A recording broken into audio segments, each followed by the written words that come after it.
Monsieur Mondeau, merci de nous accueillir chez vous. Vous êtes extrêmement gentil. Un grand plaisir. Vous avez été toujours près de l'automobile. Vous avez eu un atelier de carrosserie. Exactement. Vous avez été pilote d'hydroplane. Ça, il faut en parler parce que pour un gars de Valleyfield, un pilote d'hydroplane, c'est quelqu'un. C'est important. C'est important, absolument. Mais commençons par parler de ce que vous avez gardé. Parce qu'au fil des années, vous avez eu plusieurs véhicules. J'ai eu beaucoup quand même. Ça a commencé quand, à peu près, la collection? Milieu 70. Ah oui, quand même. Ça fait 50 ans. Oui, milieu 70. Et puis, c'est important, il faut le dire. Vous avez refait toutes les voitures que vous avez eues, y compris ceux qu'on a avec nous ici. Oui, c'est toutes des voitures que j'ai refaites de port en port. Vous avez acheté des épaves. Des épaves, toujours des épaves. Donc, vous êtes un homme de talent et vous êtes un homme patient. Patience. Ouais, je comprends. Je remarque dans ce qui reste de la collection que vous avez aujourd'hui, on est chez Mopar, on est chez Chrysler. C'est votre famille. C'est mon coup de cœur. OK. C'est mon coup de cœur. Si on parlait de la première, la belle Plymouth, c'est une quoi de 51. 51, OK. C'est une épave que j'avais achetée au Québec, convertible. OK. Mais une vraie épave, mais complète. Ah, donc les morceaux, t'as toutes là. Elle était complète, mais tellement rouillée, pourrie que c'était irrécupérable. J'ai trouvé un autre 2 portes hardtop en Saskatchewan. OK. On sait que dans l'Ouest canadien, les véhicules se conservent mieux. C'est un climat sec. Exact. Ça rouille moins aussi. Ça rouille pas. Puis, vous avez eu un géniteur, finalement. J'ai eu un géniteur pour refaire la décapotable, parce que une décapotable, c'est rare là, dans ces années-là, surtout dans le Chrysler. Donc, ça prend combien de temps, là, ce projet-là, du jour 1 à la fin? C'est des projets toujours de 3, 4, 5 ans. Ah oui. Je faisais ça à temps perdu. Ben oui, parce qu'il y avait un travail dans ce temps-là. Oui, j'avais une entreprise, fait que je faisais ça en temps perdu, les fins de semaine, le soir, les journées de mauvais temps. Quand vous avez du temps. Mais au moins, votre femme savait où vous étiez. Ah, ça va ce que j'étais. Là, on a un modèle très rare aussi à côté, là. Un Dodge 100 pick-up. Oui, un modèle Swapside. C'est un arrière d'auto, je rêve pas. C'est un arrière de station wagon qui prenait un pick-up de luxe sur la ligne de montage. Il envoyait ça à Dodge Special Équipement. OK. C'était un département que Chrysler avait pour ceux qui voulaient des boîtes spéciales sur le camion, des boîtes avec des coffres. Des demandes spéciales. Ouais. Ils ont été chercher des ailes arrière de station wagon, 2 portes, dans le stockroom. Ah, oui. Ils ont mis ça là, puis ils ont fait des braquettes en dessous, puis ils ont fabriqué des moulures spéciales. OK.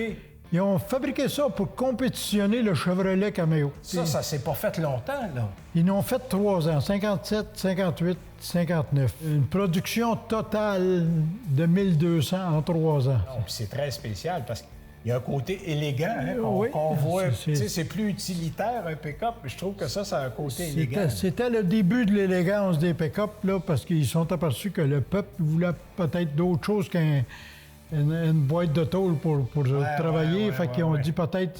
Puis là, on a pris une autre direction. Oui, après ça, ils ont commencé à évoluer les pick-up pour mettre un peu plus de luxe dedans. La première année des pick-up automatiques, il y avait 8 automatiques, c'était la première année. Il y avait facile à conduire, plus facile à conduire, oui, c'est ça. J'imagine. Là, on passe de facile à conduire à ne pas mettre entre les mains de n'importe qui. Pas un apprenti conducteur. Parlez-nous un peu, parce que ça aussi, c'est un modèle rare. C'est un 64 Polara 500. Puis lui, il a un moteur 426 Max Wedge qu'on appelle. Oui, qui était... C'était puissant, ça. Chrysler annonçait la sortie d'usine 425 HP. OK. Lui, quand on l'a mis sur le dyno, là, après avoir fait le moteur, puis quelques modifications, puis il donnait beaucoup plus que ça. Il donnait... autour de 500. Oui, plus proche de 600. Ah, ce point-là. Oui, plus proche de 600. Oui, puis on s'entend, là, c'est des petits trous là-dessus. C'est des petits trous, des freins à tambour. Oui, puis il n'y a pas d'électronique, là. Zéro électronique, des freins à tambour. L'homme et la machine, il n'y a pas d'antidérapage, il n'y a pas rien, là. C'est vraiment un véhicule brut.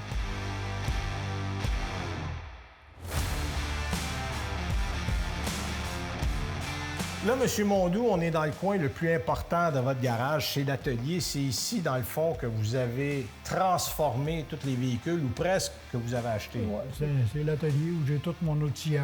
OK. Fait que là, vous êtes équipé pour faire à peu près n'importe quoi. Oui, à peu près tout. Là.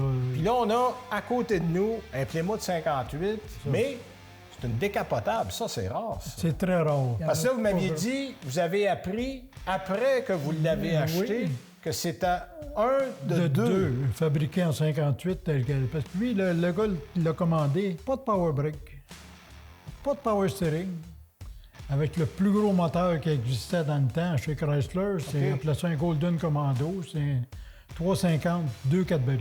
3 vitesses manuelles à colonne. Ils ont fabriqué en 58 2 décapotables avec combinaison moteur et transmission comme ça. Ça, vous aviez trouvé ça en Alabama, vous? J'ai acheté en Alabama. Dans le temps, je l'ai trouvé dans une revue. OK. J'ai appelé le monsieur, il dit comme ça, je l'ai eu neuf le char. Il dit, OK. Il y avait ça depuis le début? Oui, il avait. Vous êtes quoi, le deuxième propriétaire? Ah ben, c'est bon. C'était quand même un épave. Ouais. Il faisait 35 ans qu'il était dans un bayou, là. Oui, parce que l'Alabama, ouais, ça peut être assez humide aussi. Non, c'est très humide.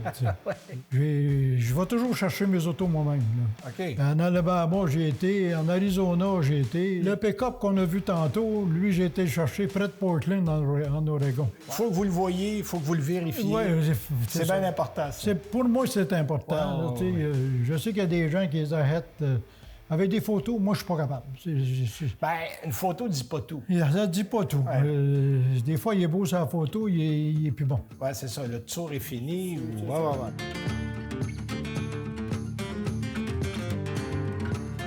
Là, M. Mondou, on est dans ce que je pourrais appeler votre aire de repos. C'est mon aire de repos, oui. Ce que je trouve le fun, vous jetez rien, vous. Non, je suis un ramasseur. Parce que là, on a le Odell's New Automobile Guide qui date de 1951. J'ai vérifié à la date. C'est un guide un peu d'entretien d'époque sur différents modèles.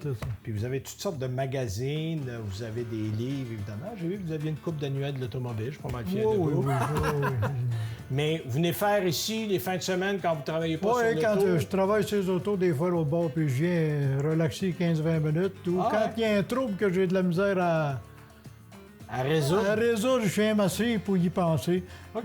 En tout cas, vous avez un bien beau garage, mon cher monsieur. Merci. Je suis content de vous avoir rencontré. Vous préservez l'histoire, puis ça, c'est important. Merci beaucoup. Merci.